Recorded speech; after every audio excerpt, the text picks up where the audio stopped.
Buenas tardes. Vamos a continuar con la lectura del libro. Me había quedado en el vídeo anterior en que no me hizo ni pizca de gracia. Tras apresurarme a terminar el café, me colgué la mochila a la espalda y comencé a alejarme de la cafetería.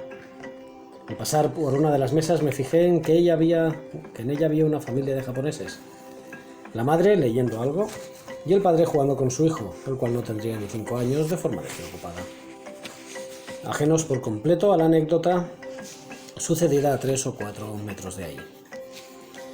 Sobre la mesa habían dejado una cámara de fotos y una bandolera. Y como el recelo me había puesto en alerta, y en ese momento cualquiera podía representar una potencial incomodidad, decidí advertir a aquellos japoneses para que no descuidaran sus bártulos.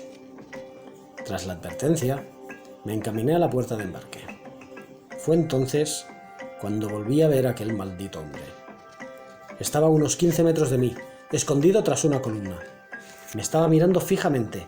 Seguía cada uno de mis movimientos, consiguiendo que mi nivel de alerta pasara de naranja oscuro a rojo chillón en un instante. Así que, viendo que dicho sospechoso me había marcado como objetivo en aquella intensa tarde de junio, me encaminé más decidido si cabe a la puerta de embarque.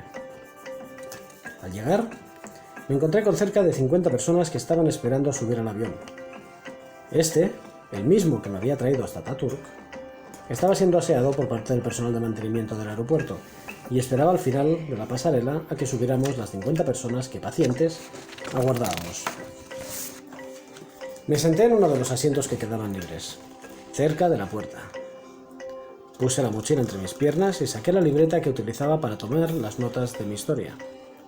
Cogí el bolígrafo para anotar lo ocurrido con ese misterioso personaje y al levantar la vista me volví a encontrar con aquella penetrante e inquietante mirada. Hola, nena. ¿Qué quería ese condenado loco? ¿Por qué no me perdía de vista? ¿Por qué me vigilaba en todo momento? Debo confesar que aunque me ponía tremendamente nervioso la presencia constante de aquel hombre que se escondía entre las columnas, el hecho de estar rodeado de 50 personas y no separarme de ellas hasta aterrizar en Nairobi me relajaba bastante. Así que, sintiéndome protegido por ese gentío, opté por lo más sensato que podía hacer: escribir, esperar e ignorar aquel chalado. No lo volví a ver jamás. Media hora después de llegar a la puerta de embarque, a las 18:50, volví a subir al avión. Me sorprendí al constatar que en el asiento en el que me daría la bienvenida a mi ansiada África negra era el 23F, es decir, el asiento que tenía justo delante en el vuelo anterior. Al entrar en el pasillo del avión, me encontré con un grupo de jóvenes kenianos que ocupaban varios asientos, formando un corro, entre ellos el mío. El recelo volvió a ponerme en alerta de nuevo, y me encaminé hacia ellos convencido que tendría un enfrentamiento por el asiento. Estaba acostumbrado a vivir en una sociedad en la que la competición es constante y los enfrentamientos continuos. A menudo, en la sociedad en la que vivimos, cruzar unas palabras o recriminar algo a algún joven que está en compañía de sus amigos es sinónimo de bronca. Así que, como la costumbre me había preparado a esperar, como mínimo una situación comprometida ante la circunstancia en la que me encontraba, busqué con la mirada a la azafata más próxima que pudiera ayudarme, llegado el momento. Cuando vi que tenía una a unos metros más al fondo, me encaminé a aquel grupo de africanos. Al llegar a mi asiento me planté ante quien lo ocupaba. Era un chico de unos 25 años que parecía ser el alma del grupo, ya que era quien más hablaba y a quien le reían todas las gracias. Estaba sentado al lado del asiento con el cuerpo encarado al pasillo, así que cuando llegué lo tenía casi enfrente. Cuando le miré estaba hablando y riendo sobre vés a saber qué, y al ver que me plantaba a su lado, se cayó de pronto y me miró a los ojos. Ya en ese momento me recorrió una sensación extraña. Esa mirada no era la típica que cabía esperar en esas circunstancias. Era una mirada de curiosidad, para nada desafiante o agresiva. Aquello me tranquilizó, en parte. Con suma educación le dije que estaba ocupando mi asiento, y con una sonrisa de oreja a oreja, me contestó que sí, que lo sabía y que no me preocupara, que estaba guardándome el sitio. Y tras decir esto y dejarme atónito, se bajó, Se sentó en otro asiento y continuó con sus charlas y sus risas. Aquel proceder del líder del grupo me arrancó una sonrisa que no se disiparía ya en 12 días. Había sido mi primer contacto con el africano auténtico, con el keniano de pura cepa, una persona ajena a los conflictos, dedicada a sus quehaceres con devoción y que solventa las posibles adversidades con una sonrisa sincera. Posiblemente, esta misma situación ocurrida en la sociedad en la que vivo habría propiciado un enfrentamiento. Si el joven a quien le reclamé el asiento hubiese compartido conmigo mi forma de vida, seguramente me hubiese mirado de arriba abajo y con suerte, solo con suerte, me hubiese ignorado por completo. Y digo con suerte porque otra persona se habría encarado conmigo. No nos engañemos. Vivimos en una sociedad por lo general mal educada, violenta y estresada. Aquel keniano me demostró con una sonrisa que había otra forma de pensar y otra forma de hacer. Y aquello fue solo el principio. Nada más despegar del aeropuerto de Ataturk, la aeronave se encaró hacia el continente africano.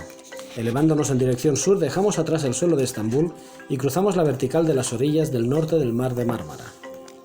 Los tonos naranjas que el sol de esa primavera turca le daban un brillo misteriosamente encandilante. La vasta superficie de Mármara abarcaba toda la vista y las nubes rotas que resquebrajaban ese lienzo que cubría Estambul dejaban entrar los rayos solares y le propiciaban al mar un aspecto digno de un sueño. Viendo esas nubes que empezaban a escampar, me daba la sensación que el cielo entero deseaba ser testigo de la magia de aquel atardecer otomano. Debo confesar que me sentía afortunado por compartir con el cielo ese increíble espectáculo. El tiempo iba pasando y a medida que ganábamos altura, el sueño y el cansancio se fueron apoderando de mi conciencia. Sin embargo, antes de caer rendido, tuve tiempo de contemplar las fértiles tierras del Alto Nilo y la identifiqué como la eterna ciudad de Abu Simbel. Entonces, como si mi propia conciencia fuera consciente, valga la redundancia, del privilegio que suponía remontar el Nilo por los aires, el cansancio y el sueño desaparecieron de repente. Los últimos rayos de ese sol que se acercaba implacable al horizonte provocaban que aquella milenaria ciudad comenzara a cambiar de color. El viejo río Nilo se tiñó de unos tonos cada vez más rojos, que se confundían con los tonos anaranjados de las arenas de aquella parte del Sáhara.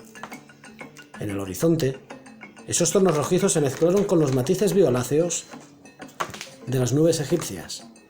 Fue un espectáculo tan impresionante que aún hoy, muchos años después, todavía se me aparecen sueños. Una puesta de sol siempre es impresionante, pero contemplarla desde el aire y con el fértil Egipto a tus pies es un espectáculo que debería ser de obligatoria asistencia, como mínimo, una vez en la vida. Todo el mundo debería tener el privilegio de ser testigo del devaneo de colores que el crepúsculo del atardecer otorga a los habitantes de esta milenaria tierra de faraones. Vencido por el exceso de cansancio, me dormí, para despertarme horas más tarde sobre la capital de Etiopía. Las luces azuladas y anaranjadas resaltaban su fuerza y colorido al contrastar con el imperturbable negro del horizonte. Un negro solamente comparable a las infinitas llanuras abisales de la parte más profunda del océano.